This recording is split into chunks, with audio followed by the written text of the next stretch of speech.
Hello, everybody. Thanks for joining us today. We're super excited to have Jeremy Bergstein with us. A little backstory.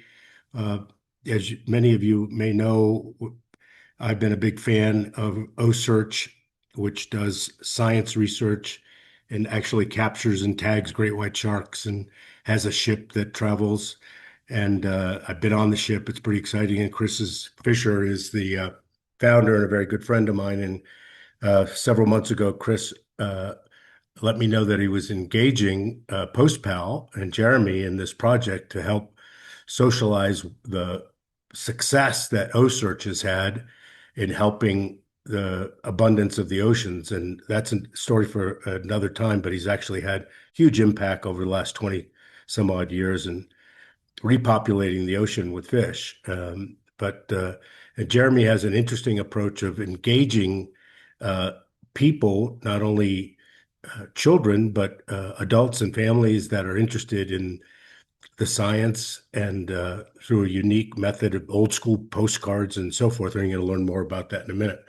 So as you hear today, if you're interested, Jeremy's raising a bit of money, and we'll make sure you get in touch with him directly after this. But if there are others that after you see this you think would also be interested, please be sure to let us know, and we'll put you in touch with Jeremy directly. And so we're also going to be recording this, and so you can share it with others and revisit it as needed. So really excited not only to help Jeremy here, but big fan of OSearch. And I think, Jeremy, your OSearch is your first real pilot customer. Is that true? Yeah, that's correct. We started this with great white sharks. I had met Chris years ago, and we were always looking to work together. And about a year ago, I had approached Chris and with a crazy idea of every time one of his sharks pinged in the middle of the ocean, we would collect all of that data and we would scrape the web around where that data was collected. So if Arthur the shark pinged off of Long Island or something, we would get his name, his address, where he was, and then we would collect some information about the oceans off of Long Island, and then we would send it to the largest printer on the East Coast and generate a postcard from the white shark Arthur and send it to thousands of adoring white shark fans. And that's kind of how this started. Chris is not unique in many ways. People have such uncommon bonds with animals and with nature and our planet. We're just starting with white sharks right now, and I'm going to take you guys through what we're building. But you know, millions of people bond with these animals. So many people get so excited when one of Chris's sharks that he's tagged surfaces off of California, off of Florida, off of Nova Scotia. People will rush to the coastline of Montauk thinking they're going to actually see Arthur the shark, when in all reality, you're hundreds hundreds of miles away. But he's on the news all the time. So we're looking to convert all of that traffic and all those adoring fans into connected customers and connected advocates for the planet. And every month we're generating this communication that goes out to thousands and thousands of families. It starts with postcards, but then it's a whole digital experience as well. We'll always think of digital as secondary. We're really trying to bring kids back to print experiences, so that we're able to go and really connect them with learning in that way. Like I was saying before, we're starting with white sharks, but the demand is massive. All of these different great science institutions, aquariums, zoos, conservation institutions, museums, they really are trapped in this fundraising issue on their side, where they generate revenue, from ticket sales, from gift shops, and then the goodwill of donations. Owners, yeah. So, Yeah, and so yeah. no, I was just going to mention, so it's the context, some of the people may know this, but OSearch has an app where you can pick your favorite shark or just look at the trajectory of any shark that has been tagged with a satellite transponder. And so there's, I don't even know what the number is. Maybe you do, but there's hundreds of thousands of people that pay attention to this app. It's really, 1.4 million. yeah. Yeah. And I've been just having a cocktail with Chris at a rooftop in New York City and just chatting up the people around us. And half of them knew of the Shark Tracker app. It might be just because they are afraid of sharks and want to know where they are, but it didn't matter, Yeah. right? There was an awareness. So, yeah. Yeah, and I mean, I knew that I was on the app before I actually met Chris. It's a longer story, but I was deep in the fashion retail industry working with huge brands, and Chris was working with science, and we revealed what we did over a couple days of hanging out, and I could not believe that he was the owner of the Shark Tracker app, because Right. I was such a rabid fan of this. And I mean, that those amounts of dedicated fans translates to customers, but these guys have no idea how to really convert them. So, I can tell you, Arthur, should I just jump in and Yeah, start jump right taking in. everyone Yep. through? And by the way, everybody, if you have any questions, just post it to the chat in the Q&A. We'll get to as many as we can. Yeah, this product is a great creative product, and it's a great machine, communication machine that we're building. But it's really, I would love questions as they come up. So I'm going to tell you guys about PostPals. First, I'll just give you a little bit of like a download of who I am. I was a New York City public school teacher for 3.5 years. I now sit on the board, the High School of Fashion in New York City. I've been a science nerd my entire life. And I owned a really well-known retail agency called Surprise Surprise, the Science Project. We created what is known as omni-channel experiences and software for the largest brands and retailers in the world. Nike, Hermes, Gucci, Untuckit, Estee Lauder. We taught them how they could make money when people weren't inside of their store. We turned those brands and those retail experiences into 365-day-a-year revenue platforms. It's exactly what we're doing for these conservation institutions. Again, zoos, aquariums, most people go to them once a year, and spend a finite amount of money in one day. How can we keep them engaged the other 364 days a year? So I'm going to take you all through it right now. We're raising money. I just wanted to mention it. We have overwhelming demand right now beyond OSearch, the world of other experiences and other great institutions, from the Bronx Zoo to the Boston Museum of Science to the WWF, the Georgia Aquarium, the Atlanta Aquarium. We've literally had outreach and have not run into a single one of these great partners that are not driven right now by digital innovation and by monetizing their customer base when they're not inside of their facility. So it's exactly what they're trying to do, but they've been trying to look for tools that do that. So I'm going to show you guys a little video really quick over here that kind of just gives a little bit of an overview to start.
Yeah, real wholesome activity in the throes of these poor kids getting sucked into some of those games that are, you've got huge security Yeah. gaps in them. There's a lot to unpack over there, Arthur, but sort of our heart, at our core and our vision for this company really addresses that just we're looking to do something great out there for families, for our next generation, for these institutions at scale. We're starting with sharks, but the scale of the business is actually really impressive as well. So I'm just going to take you all through it right now and unpack what PostPals does. So we're empowering a new era of fundraising. I think I've already covered this. 364 days a year. What are these kids doing? What are these families doing? How can we deliver something that's really unique? How can we connect them with these great science institutions and ensure their longevity and also the education of the youth and of this next generation? We're live. We have a pilot underway right now. It's oversubscribed.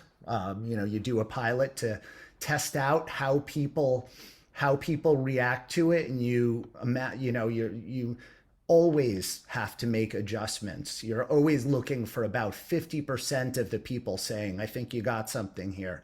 We're close to 85%. We're about 82 to 83% of the people saying, we love this. So demand signals are really strong.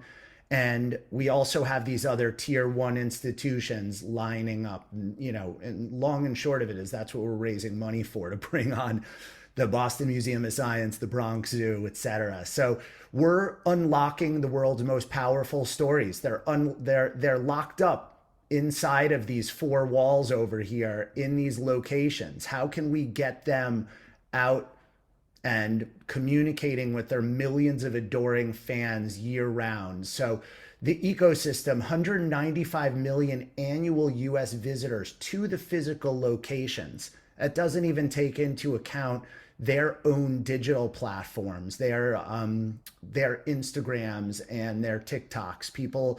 Millions and millions of people are engaging with them every day. Hundreds of millions of global fans, $78 billion ecosystem right now in the US alone. We're going to unlock that into a 365-day-a-year durable fundraising platform, and deliver to these institutions what I'm hoping is going to be their largest revenue stream. We'll have to see. There's a lot of visitors to them, but for some of these institutions, they really are surviving on donations right now. So what is this? It is a big piece of software that we're building. This is not any vibe coded piece of AI. I have real software developers that I've worked with for the last 15 years that have built out some of the largest institutional grade enterprise retail software in the world. It's important to remark that it's retail software because in retail, you're trying to get people to purchase more, come back again, greater average order volume, greater frequency, periodicity, and make more money for the retailer. And that's what we're doing for these institutions. How does it work? We onboard an institution. They upload their data, and our models create that. It processes that data, this data to adventure engine. It transforms it into a whole variety of learning-based quests that get published out into print, video, digital, in the future, hopefully TV. So we've automated this. I come from a heavily creative advertising and media background. This is not just some kind of cute thing that AI could do for anybody. It takes quite a long time to build one of these things. We pair that with a massive distribution engine. So what does it look like? Right now, the OSearch experience is 12 months of postcards that are automatically generated. The first thing you get is this large 28 by 20 map in the mail, and then you get 12 postcards, one each month, in which the the shark introduces a quest, and then you go online, and that shark meets you online, and you go for an adventure, and they teach you about the ocean, they teach you about shark physiology, they teach you about conservation, and at the end you take a picture with your shark buddy if you opt in, and it composites you in automatically with your shark. At the end of 12 months, our printer creates a 24-page book that tells about OSearch, their mission, their vision, and it goes through all of the different quests that you've accomplished, these stories of success, accomplishment, achievement, and conservation with your pals get sent to you. So it's a year-long subscription, 81% completion as of yesterday. This morning we were actually a little better. We oversold the pilot, and the repeat engagement behavior is, I mean, everybody cannot wait for the second quest. We handpicked our quest, the quest was people, a lot of people that were on Chris's list, the OSearch list. But we have been getting people just finding us and signing up at full price already, just randomly, about 2 to 3 a week. We're not doing any advertising. People are just looking at this and opting in and raising their hand and saying, absolutely, postcards from sharks, I'm in. And the amount of people that say to me, I want postcards from koalas, otters, elephants. Now we have people saying, can we get postcards from the planets? So we've built this Super engine. cool. I Yeah. didn't realize how involved this was. Love it. it's So it's what's fun. We're what? gonna have to get you some, but it's really like the adults love it just as much as the kids. But this is super important too. I mean, this is how it started. This thing is not a success until we start writing big checks to these institutions so that they can stand up on their own 2 feet and not rely on the goodwill of donations and federal grants. So for them, this is that reoccurring, durable fundraising. It's turnkey content activation. They upload their science and we create all of the content. Right now, our models, I would say, are delivering 85% accurate quests and turning out all of the videos, all of the dialogue.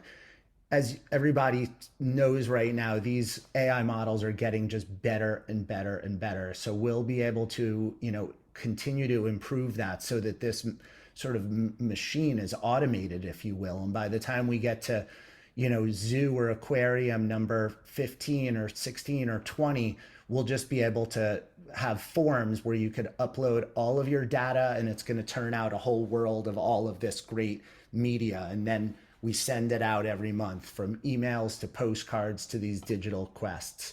So Now, tactically, Jeremy, yeah, just for the benefit of everybody, uh, the parents pay a fee yes, and the children enjoy the adventure, and then you make money on the fee, and part of the money goes to the institution. exactly. Yeah.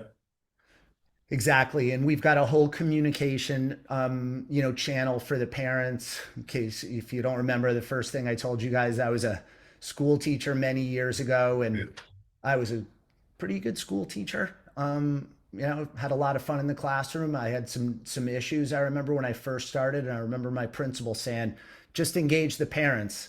And all of a sudden, I engaged the parents every week, and all of a sudden all those problems went away. So for every we send out emails to the parents every week. Their parents have roles in this, so we engage. It's sort of a full, it's a full engagement funnel. They hold the purse strings in this. So we're, while the kids are doing this, it's the parents that talk to one another. They refer this to one another, and they're the ones that pay for it. So we're speaking directly to them about this. We're very clear with them and have topics of, how we address the future of technology. We're very clear that this is real science, real conservation, but it's AI. We want to be really direct with them so that these kids are learning the difference and what's ahead of them. This is a really important couple lines over here. Co-marketing distribution activates the audience, leading to low cost of acquisition. Like I said, I worked in retail for many, many years, and acquisition is probably the thorniest and most challenging issue right now. You know, social media is overrun with different kinds of brands that are buying advertising, and the cost of acquisition can get quite high. For us, we link up with organizations like OSearch and the Bronx Zoo and ASPCA that already have millions of committed customers who are already have shown interest in them, shown interest in what they do and those animals. That's a really important distinguishing factor over here. We're B to B to C. What we've built for OSearch is called the OSearch Adventure, powered by PostPals. It's their product powered by us. And that's how we bring this to them. They market it in their networks. So we are lowering our cost of acquisition tremendously because they've already acquired their customers. Right. They just don't know what to do with it. And we have great retail people who know exactly what to do with a email list of 1 million people. So this is, if you're looking at the business, and we can get to that over here, this B to B to C growth engine, that's at the heart and soul of it over here. So, OSearch is first over here. Each partner contributes content, data, and their visitors. It builds richer adventures for kids, converts subscriptions to adults. We are building a larger data graph. Every single one of these, better experience, better engagement, better product. And then we create a great case study and tell everybody how much money OSearch has made and how many people are engaged in this and completing this, and they jump on. So that's exactly where we are right now is, OSearch, the case study is already strong. We're already engaged with the Museum of Science and the Bronx Zoo and some of these other people I'll tell you about as well because they're in the pipeline already. But this flywheel over here, it's, the thing I love about this is there's a lot of sophistication and excitement in the business model, but it's quite a simple business model where, it's a flywheel. We onboard a new partner, generate the quests, market the quests, and create a playbook. And then we onboard the next one and the next one. To be quite frank, that's exactly like what we're funding right now is the plan. Isn't it true that there's embedded value in all this data for passionate customers, I guess is the right word, for OSearch being an example, and then basically what you're doing is leveraging that passion and extracting the value monetarily from those customers. Yeah, I mean, 100%, 100%. I mean, in our pilot right now, we've got committed parents. We've got quite a few grandparents that just want something that they can do with their with their grandkids on here too. We have conservationists. We have just passionate shark, and people who are passionate about oceans. So, we do obviously so much customer research down into the details of what the available market is. But so many people are bonded with the ocean and with sharks and with these relationships. It's really exciting to see. And like I said at the top of the conversation, we used to spend millions of dollars thinking about how we could bond people with products, with handbags and cosmetics, with the outdoors and with animals. The bond is indelible and it's already there. Seemingly more interesting, right? At least to some people, right? A Uh, 100%. I mean, it makes them feel great, which is, Nature doesn't disappoint. So what's the price point? um, Full price. full price. So let me try. I'm going to go back if you don't mind to here. So the Explorers kit just went out 3 weeks ago.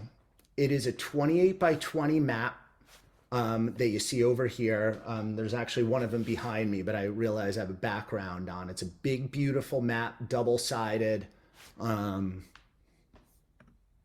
Love there's it. the there's the map. Yeah, it's really cool, and it's just that extra like gigantic size where, where kids can kind of lay down on top of it and just explore it. Um, then you've got the first postcard is from Mary Lee over here. I recognize that young lady. Yeah, she's a good one. Yeah. She sent us some great stuff, and there's our victory postcard. Every so you get your explorer's kit, that giant map, the first postcard, a welcome from OSearch, and then a note to the parents on how to use this. And then they log on when once they read the postcard, they log on and they engage with their I can sense with their electricity. These sensors help Cool. me feel heartbeats yeah. and read the ocean like a map. Nice. So Mary Lee takes you through shark physiology for that month, and then the next month another postcard. In gaming they call that a loop. It's a game loop. It's so simple. You get a postcard at the beginning of the month, activates that quest, and then you finish that quest, and then you get that prize that prize image at the end, and at the end of 12 months, and each month, and then so you're basically getting the explorer's kit, the map, 12 postcards, and the book, and it's 17.99 a month. Just a um rounding error. By the way, yeah. it's like free. So I have to, if you don't mind, let's short it. I used to love getting the National Geographic and pulling out the maps and putting it up on my wall. Yeah. And if it had something like this where I would get communication from that African village, right? Whatever it was, Yeah. that's awesome. Yeah. Yeah, I mean it's the same behavior. You're always looking for to trigger emotions, Arthur, and anything that you do and create that bond, because then people just don't throw you out, and there's not a single person that doesn't come up with a story like that about the things that they've saved. And that's what we're trying to do over here, is create that bond through storytelling and through that emotion of victory. And just to just to be quite frank, like, we have been able to program that into an LLM that generates these stories. It has to be architected by a really good storyteller, so it's not like some creepy robot that's doing it, but Right. we create guardrails around the storytelling that talks about how each quest has got to encourage a certain behavior, tracking, physiology. They have to accomplish something with each one of those, so that they feel a bond, that they have accomplished something together. We have systematized and automated that storytelling in a really, really interesting way. And like I said, we're about 80 to 85% automated there, and it will only get better. So, you know, it's really exciting in that way. And, we hope that people will have entire bookshelves filled with, these victory journals over here, and walls filled with these maps that are generated from our system over here, because And they for are now, connected. this is a activity that requires and and uh, that's a good thing. The parents to be involved with the child as they go along, right? So they could do something engaging with the child.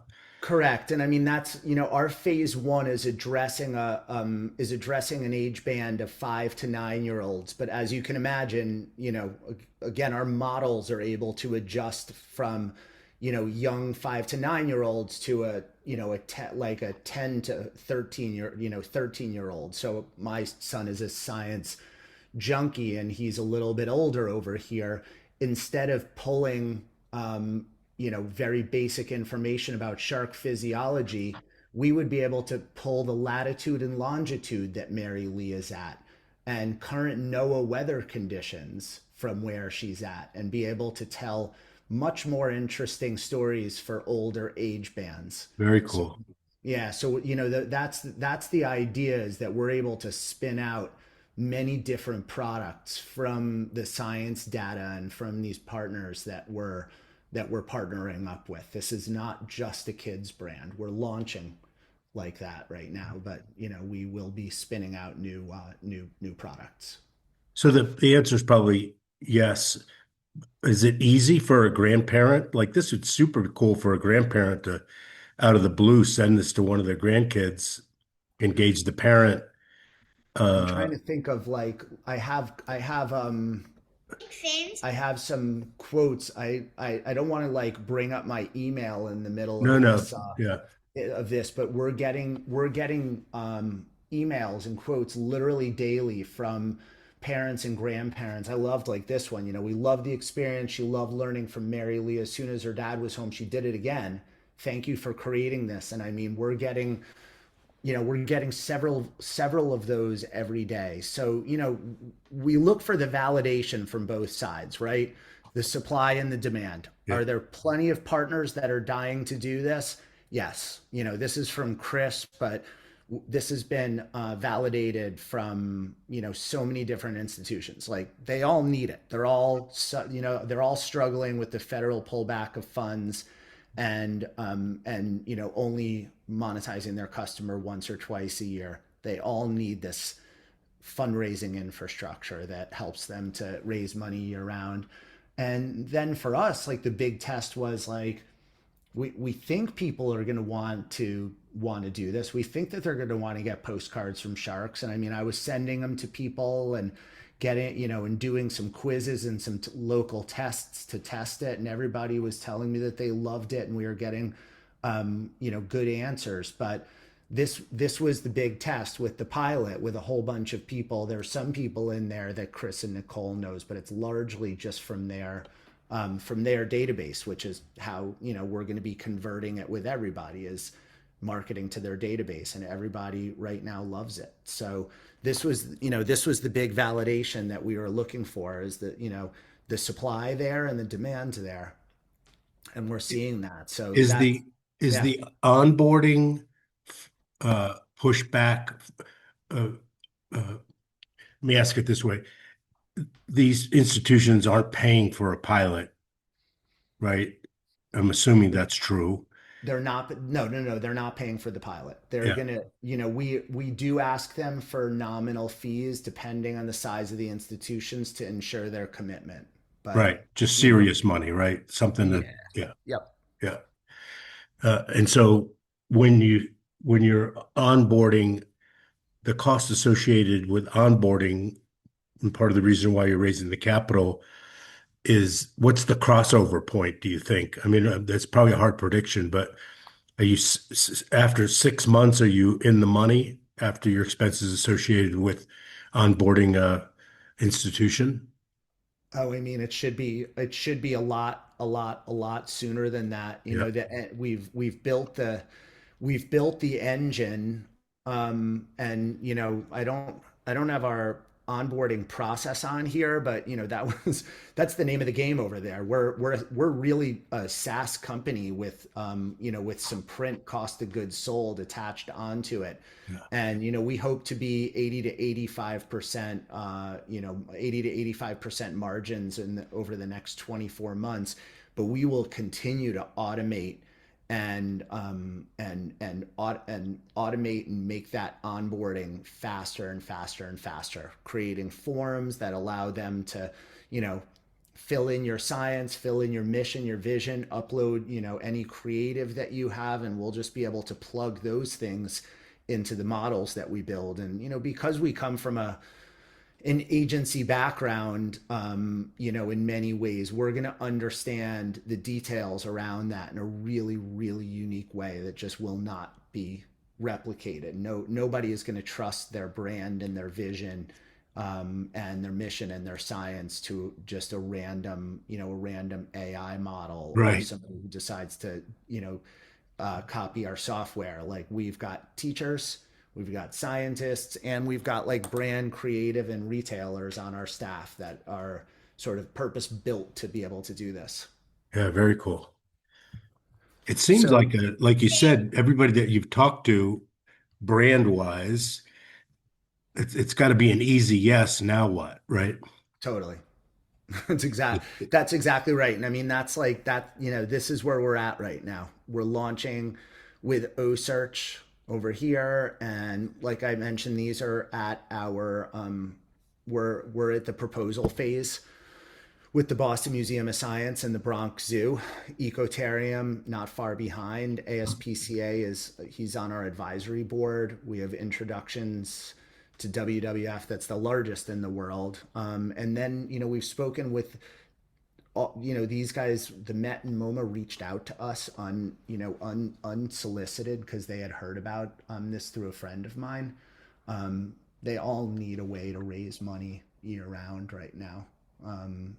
They all need a way to get unrestricted revenue that is not dedicated to somebody building a new wing on somewhere or naming a hallway. They need operational funds, repetitive subscription based operational funds. So that's what we're raising money for, is to speed that up, speed up the onboarding process, create better toolkits so that that we're able to do this better and better and better. And when somebody like a Museum of Science comes on that's got 5 million people interacting with their social platforms and 350,000 people walking through their door every year, we need to convert them better and go from a 0.5% conversion signing up for a year-round post-pals relationship to 1% to 1.5% to 2%, and we'll be able to write them big checks every month and every year, and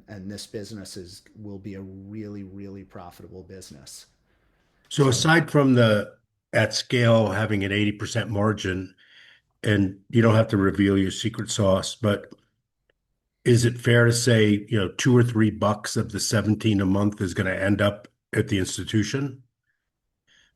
oh yeah, absolutely, yeah, Yeah. yeah, yeah. That, and I don't mind sharing that at all. We're at 10% is dedicated to the partners right now, except for like the better that they market, the more of we call it a spiff that we're going to give them. If Yeah. they are crushing it on their end and they're sending out tons of emails, and we're going to incentivize them. Yeah. They'll get 11%, 12%. It's a sort of a rising tide lifts all boats Nice.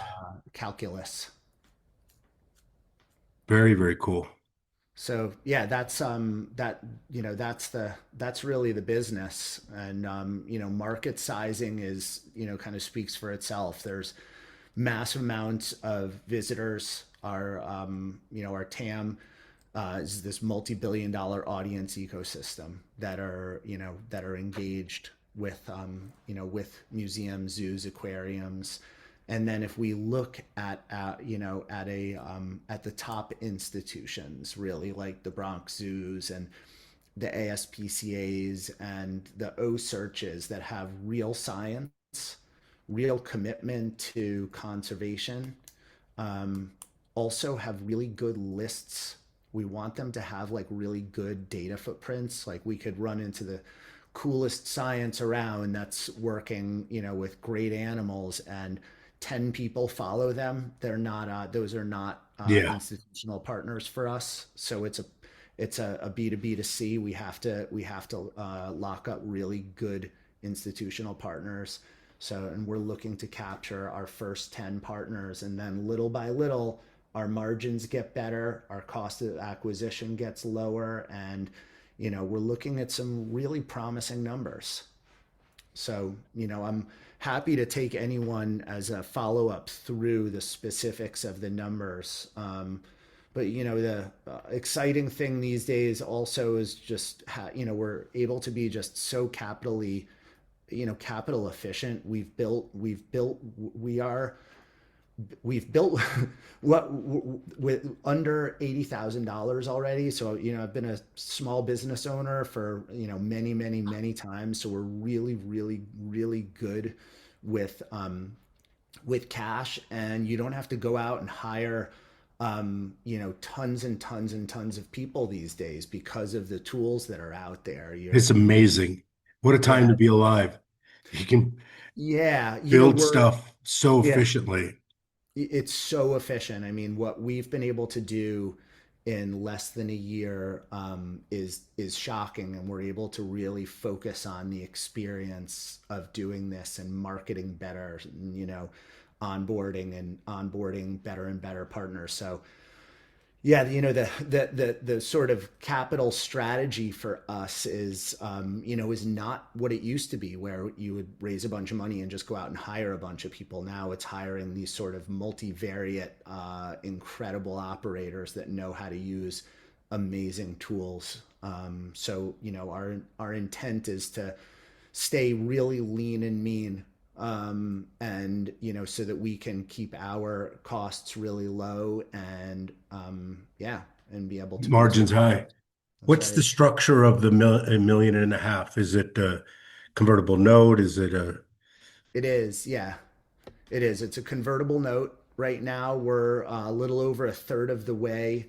um, have raised over a little over a third of this right now. So it's a convertible note, 8% simple interest, 3-year term, converts at $1 million at a 15% discount to the next round, with a valuation cap of 5 million.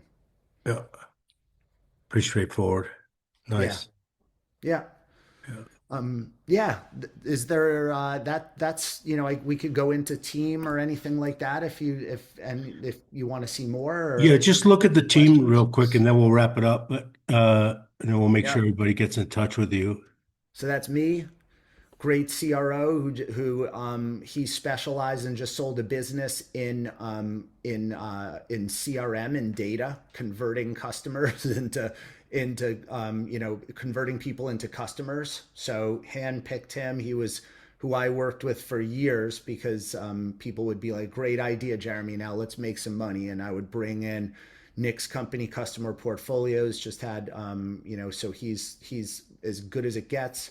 Andrew Zaneski and I have worked together for decades, and we built some of the largest omni-channel retail systems out there for the likes of Coach, Calvin Klein, Lexus. We did a whole bunch of great work together. So we've got incredible shorthand among the main components of this team right now, and are able to move really quickly. Great head of marketing who's worked in with many of the best brands out there. Great set of engineers that work directly with Andrew over here, and just really, really strong creative who takes a look and makes sure that nothing weird is coming out of AI. Teresa Nemeshani just joined the team, and she's a longtime collaborator, and she comes right from Microsoft. She ran partnerships and VC relationships for Microsoft in between some of their top tier partners. So she was a huge get for us. She's somebody who can sit in a meeting with the biggest organizations and make them feel really comfortable that this is an enterprise platform built for the future. Chris Fisher, our buddy from OSearch over here, who was the inspiration. Sharks with Postcards is where this all started. Financial advisor Sam Thompson, the former CEO of Kidville, CEO of ASPCA, came right from Chime, and then the head of entrepreneurship and innovation at MIT, my friend Imran Saeed, who I've known for years, and who sees tens of pitches every week, and just fell in love with this one and said, "I've never seen anything like this. It's amazing. Let me know how I can help." So got a good stride. Didn't mention that we've got a good strong connection with the MIT Sloan Group, and get some of our interns from there. Awesome. So yeah, yeah. Really Thanks. impressive, Jeremy. Yeah. I I'm, appreciate it. I'm really glad we went through it in detail. So we'll make sure that everybody gets in touch with you and share the recording to the community, and then do a follow-up. Maybe what we should do, we talked a little bit before, but have you and Chris on the podcast. I think that might be a good idea. Yeah. Yeah, ultimately, I mean, I think that that would be great, so that you can hear from the partners how Yeah. important it is for them to be Yeah. able to And raise money. everybody on the call, Chris was delighted to be here today, but he just had a conflict. So, I mean, obviously an endorsement from a customer tells a good story. So, yeah. All right. Well, thanks everybody for being here. Jeremy, that was awesome. Thank you. And we'll Arthur, thank get you so everybody in much. touch. Thanks Yeah, very much. I really loved this. Thank you to everyone. Thank you. Bye-bye. Bye.